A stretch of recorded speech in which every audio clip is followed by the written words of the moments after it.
একেবারে স্ট্রবেরি পাতাছে।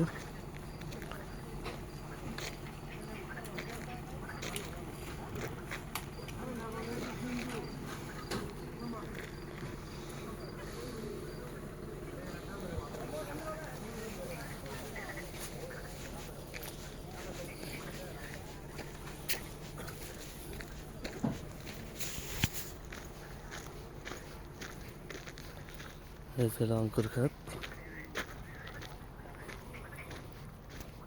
ওইদিকে স্ট্রবেরি, এইদিকে আঙ্কুরের ডাল কিছুদিন আগে ছোট ছোট ছিল, দেখাইলাম সবাইরে। এখন দেখেন পাতার নিচে নিচে কত সুন্দর বড় বড় তকনা আকাল তৈরি রয়েছে। প্রত্যেক ডালে এভাবে তকনা আকাল বাড়িছে। এই যে ভিতরে ভিতরে